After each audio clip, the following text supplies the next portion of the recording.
Abu Bakr இங்க இருட்டில் இருப்பவர்கள் மீது ஏன் கல்லெறியணும் அப்படின்னு கேட்கிறார். யார் இருட்டில் இருக்காங்க? இல்லை, முதல்ல விஜயனுடைய பேச்சை இன்னைக்கு எடுத்து பார்த்துட்டோன்னு சொன்னா வளமையான ஒரு நழுவல் போக்கான ஒரு பேச்சை தான் பார்க்க முடிஞ்சது. இப்போ எனக்கு முன்பாக பேசின ஐயா அருணன் அவர்கள் சொன்னது மாதிரி பிஜேபி குறித்து இது வரைக்கும் வாய் திறக்கல. அது சொல்றதுக்கு சொல்றாங்க இது வந்து வேற தேர்தல், சட்டமன்ற தேர்தல்லாம் வந்து சொல்றாங்க. இப்போ நமக்கு என்ன கேள்வி எழுதுனா, இப்போ ஒன்றிய அரசு அண்மையில் ஒரு பட்ஜெட் சொல்றேன் அதுக்கு தான் வரேன். இப்போ பட்ஜெட்டை வந்து போட்டாங்க, அதில் தமிழ்நாடு வந்து எப்பயும் போல புறக்கணிக்கப்பட்டுச்சு அப்படின்றதெல்லாம் வந்து பார்த்தோம். இப்போ இது குறித்து இவங்க என்ன சொல்றாங்க? வாயே திறக்கல. இது வரைக்கும் பட்ஜெட் குறித்து தாவேக்கான நிலைப்பாடு எதுவுமே இல்லை.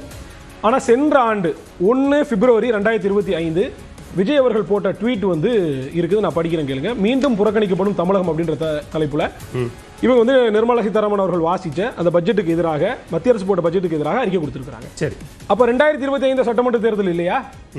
அப்பயும் இதே சட்டமன்ற தேர்தல் தானே. அப்ப 2025 பாஜக போட்ட ஒரு நிதிநிலை அறிக்கையை உங்களால எதிர்த்து அறிக்கை கொடுக்க முடியுது. ஏன் 2026 மட்டும் மாறிடுது? இடையில என்ன ஆச்சு? என்ன சந்தேகம் உங்களுக்கு அதுல இருக்கு? அது அவங்க தான் தெளிவுபடுத்தணும். விமர்சிக்க வேண்டாம்னு சொல்றாருல்ல, என்ன தேவை இருக்குன்னு கேக்குறேன். இங்க தமிழ்நாட்டுல திமுக ஆட்சியில இருக்காங்க, நிதி நிலைமையில புறக்கணிக்கப்படுது. நீங்க 2025 பட்ஜெட் நாங்க போட்டி யாருங்கிறது தீர்மானிச்சிட்டோம். எங்களுக்கு திமுக போட்டி, அதனால நாங்க வேற யாரையும் விமர்சிக்க மாட்டோம். துவக்க மாநாட்டிலேயே தெளிவா சொல்லிட்டாரு, எங்க கொள்கை எதிரி பாஜக, அரசியல் எதிரி திமுக. அதே நிலைப்பாடு தான் இந்த பட்ஜெட் அறிக்கை கொடுக்கும் போதும் 2025 அதே நிலைப்பாடு. நீங்க பாஜகவை நீங்க தான் பேசி பேசி தமிழ்நாட்டுல பெரிய ஆள் ஆக்குறீங்க. ஏன் பேசணும்? 25 பேசணும்னு கேக்குறேன். மாநாட்டினுடைய முதல் மாநாட்டில் அவர் அறிவிச்சிருந்தாருன்னா அதே ட்ராக் ரெக்கார்ட்ல அப்படியே போயிருக்கலாமே. அதே 25 இது பண்றீங்க. அதே மாதிரி ஒரு நிலைப்பாட்டு மாற்றம் வராதா? அப்ப சொல்லிருங்க, நிலைப்பாட்டை மாத்திருக்கோம்னு சொல்லிருங்க. 12 மார்ச் 2025 அதே மாதிரி நிர்மலா சீதாராமன் அவர்கள் ஈவேரா குறித்து பேசியதற்கு எதிராகவும் ஒரு ட்வீட்டை போட்டிருக்கிறாரு. இப்படி பாஜகவுக்கு எதிராக அவங்களும் பேசிட்டு தான் இருந்தாங்க. இந்த நிலைப்பாடு எப்போ மாறுதுன்னா, இந்த ஜனநாயக இஷ்யூக்கு பிறகாக, இந்த கரூர் சம்பவத்தில் நடந்ததுக்கு பிறகாக என்ன பண்றாங்க அப்படின்னா, பாஜகவை தவிர்க்கக்கூடிய போக்கை வந்து விஜய் வந்து செய்யறாரு. இப்போ இன்னைக்கு அவருடைய பேச்சை எடுத்து பார்த்துட்டு சொன்னா, தமிழ்நாடு என்னுடைய வீடு, தமிழ்நாட்டில் இருக்கக்கூடிய மக்கள் என்னுடைய குடும்பத்துக்காரங்க, தமிழ்நாட்டுக்கு வந்து 8 கோடி மக்களும் வந்து எனக்கு வேண்டப்பட்டவங்க, அவங்களுக்காக எல்லாமுமாக நாங்க தான் இருப்போம். நீங்க எல்லாம் அவரை வெளியில வாங்கன்னு கூப்பிடுறீங்க, பணைய வெளியில வாங்க அப்படின்னு நாம் தமிழர்ல பலரும் கேட்கறீங்க. அதுக்கு அவர் பதில் சொல்லியிருக்காரு. இப்ப இவங்க 8 கோடி மக்களும் இவருடைய குடும்பத்துக்காரங்க. அது மாதிரி நல்லாட்சி கொடுப்பேன்னு சொல்றீங்க, இத்தனை மக்கள் ஏன் போராடுறாங்கன்னு மீனவர்களுடைய போராட்டத்தை, செவிலியர்களுடைய போராட்டத்தை, ஆசிரியர்கள் போராட்டத்தை, அரசு பணியாளர்கள் போராட்டத்தை, தூய்மை பணியாளர் போராட்டத்தை எல்லாம் கொட்டிட்டு காமிக்கிறாரு. உங்க குடும்பத்தை சார்ந்த ஒரு குறிப்பிட்ட மக்கள் போராடுறாங்க. எந்த ஒரு போராட்டத்திற்காகவது நீங்க களத்திற்கு போய் ஆதரவு கொடுத்தது உண்டா? என்ன போராட்டத்தை சொல்றீங்க? தூய்மை பணியாளர் போராட்டத்துக்கு களத்துக்கு போனாரா? சரி, வீட்டுக்கு வந்து சந்திச்சாங்க. அதே மாதிரி மழை வெள்ளத்தால பாதிக்கப்பட்டவங்க சொல்றேன், அது ஒண்ணுதான். அதை தவிர்த்து வேற என்ன? இந்த 2 வருஷத்துல இந்த பரந்தூரை தாண்டி அஜித் குமாருடைய இந்த படுகொலை, இந்த 2 போராட்டத்தை தாண்டி விஜய் களத்துக்கு வந்து ஒரு போராட்டத்தை சொல்லுங்க. அப்ப நீங்க களத்துக்கும் வர மாட்டீங்க, போராடுற மக்கள் உங்க குடும்பத்துக்காரங்கன்னு சொல்லுவீங்கன்னா இது வேடிக்கையா இல்லையா? இவ்வளவு ஏன் 41 பேர் உங்க கூட்டத்துக்கு வந்து இறந்து போனாங்களே, உங்க குடும்பத்துக்காரங்க தானே அவங்க 41 பேரும். அப்ப அந்த 41 குடும்பத்தை ஒரு கட்சி தொடங்கி கட்சியை நடத்துறோம், தேர்தலை சந்திக்க போறோம், நீங்க வீட்டை விட்டு வெளியில வர மாட்டீங்க அப்படின்னு சொன்னா, வீட்டை விட்டு வெளியில வர வேண்டிய அவசியம் இல்ல, தமிழ்நாடே என்னுடைய வீடுதான், இவங்க எல்லாரும் என்னோட உறவினர்கள் தான் சொல்றாரு. அந்த அரசியல் போக்கை தமிழ்நாட்டு மக்கள் பார்த்துட்டு இருக்காங்க, சரியான பாடம் கத்து கொடுப்பாங்க. என்னன்னா 41 பேர் மரணம் அடைஞ்சப்ப கூட நீங்க தேடி போகல. இப்ப இன்னைக்கு இந்த கூட்டத்துல சூரஜ்னு ஒருத்தர் மரணம் அடைஞ்சிருக்காரு. ஒரு அறிக்கை இது வரைக்கும் நம்ம பேசிட்டு கூட இந்த நேரம் வரைக்கும் விஜய் கொடுத்திருக்காரா? பொதுச்செயலாளர் புஷ்யானந்த் கொடுத்திருக்காரா? ஒரே ஒரு சிடிஆர் நிர்மல்குமார் மட்டும் ஒரு பதிவு போட்டிருக்காரு. அவர் என்ன போட்டிருக்காருன்னா, இந்த நழுவல் போக்கு நான் சொல்றேன்ல, இந்த எஸ்கேபிசம் அவரும் செய்யறாரு. உடல்நலக் குறைவால் மயங்கி உள்ளார், அவருக்கு உடனடியாக முதலுதவி செய்யப்பட்டதுன்னு சொல்றாரு. உடல்நலக் குறைவால ஏற்பட்டதுன்னு இவர் சொல்றாரு. ஆனா இறந்தவருடைய சூரஜின் குடும்பத்துக்காரங்க என்ன சொல்றாங்க? அவருக்கு உடல்நல பாதிப்புல எதுவும் கிடையாது, 20 வருஷமா அவர் எனக்கு நண்பர் அப்படின்னு அவங்க நண்பரும் சொல்றாங்க, குடும்பத்துக்காரங்களும் சொல்றாங்க. அப்ப எந்த பிரச்சனையும் அவருக்கு இல்ல. அப்ப ஏன் இந்த நழுவல் போக்கு? இறப்பு முடிஞ்சதுக்கு அப்புறம் ஏதாவது சந்தேகத்துக்குரிய மரணமா இருந்தா போஸ்ட்மார்ட்டம் ரிப்போர்ட் வரப்போகுது, வந்ததுக்கு அப்புறம் மருத்துவர்கள் காவல்துறை தெளிவுபடுத்த போறாங்க. முந்தி கொண்டு பதிவு போட வேண்டிய தேவை வந்துச்சு. அப்ப கரூருடைய 41 பேர் இருந்ததுல இருக்கட்டும், இதுல இருக்கட்டும், இதுல என்ன கான்ஸ்பிரசி தியரி சொல்ல போறீங்க? அதுல உங்களுக்கு சந்தேகம் இல்ல? அதுல உங்களுக்கு சந்தேகம் இருக்கா? இந்த அவங்க தாங்க தெளிவுபடுத்தணும். இது இந்த கூட்டம்ன்றது வந்து நிர்வாகிகள் சந்திப்பு அப்படிதானே? 5000 பேருக்கு குறைவான ஒரு கூட்டம்.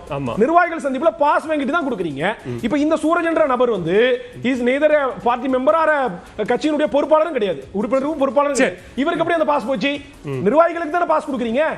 இவர் நிர்வாகியும் இல்ல, தொண்டரும் இல்ல, கட்சி உறுப்பினர் கூட கிடையாது. இவருக்கு எப்படிங்க பாஸ் போச்சு? இவர் எப்படிங்க அனுமதிச்சீங்க? இன்னும் நான் கேக்குறேன், ஒரே ஒரு செய்தி மட்டும் சொல்லிடுறேன்.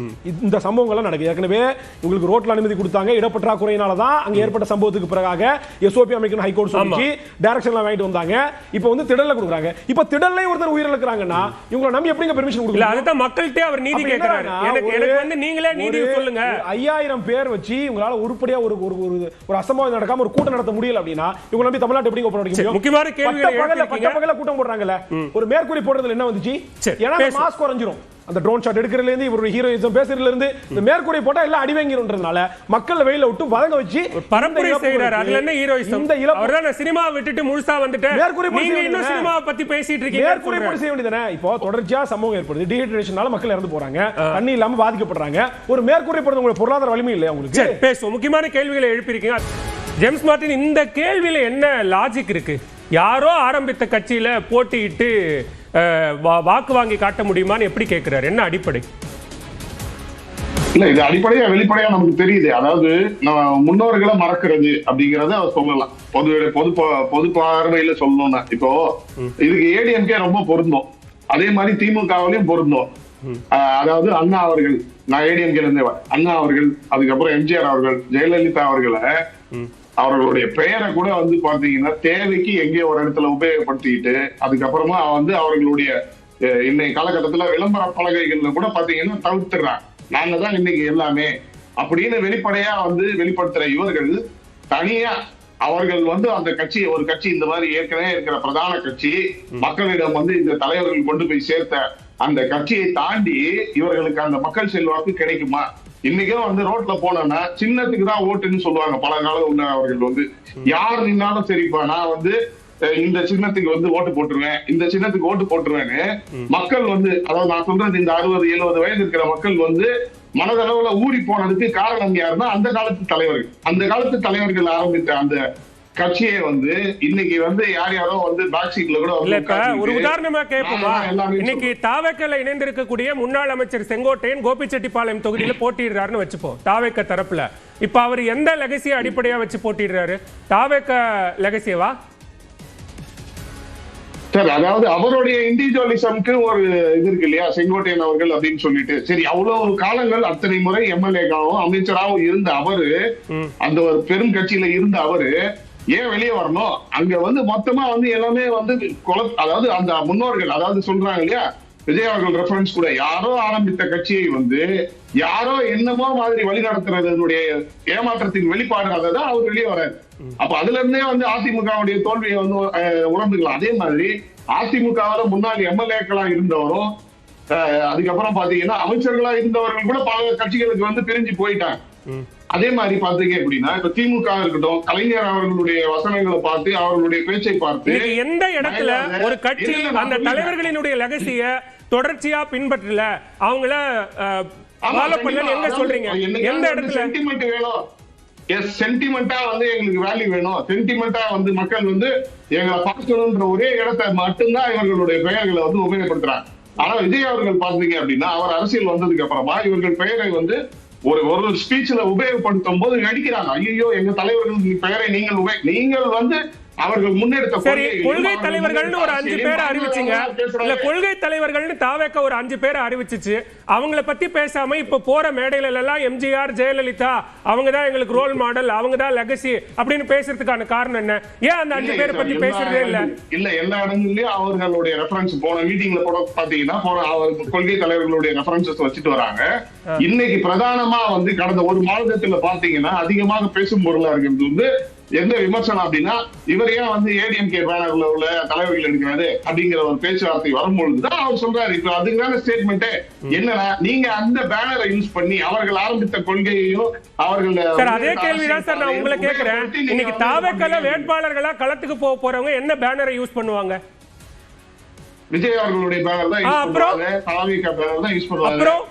சார், அதை யூஸ் பண்ணல, இவங்க அதை யூஸ் பண்ணல. அதான் சொல்றாரு, இன்னைக்கு இருக்கிற பேனர் எல்லாமே ஏடிஎம்கேனா எடப்பாடி மட்டும்தான். டிஎம்கேன்னு பாத்தீங்கன்னா ஸ்டாலின் அவர்களும் உதயநிதி ஸ்டாலின் அவர்களும் தான் இருக்கிறாங்க. கலைஞருக்கான அண்ணாவுக்கான களத்துல இருந்து தாவேக்க ரொம்ப விலகி நிற்குதா?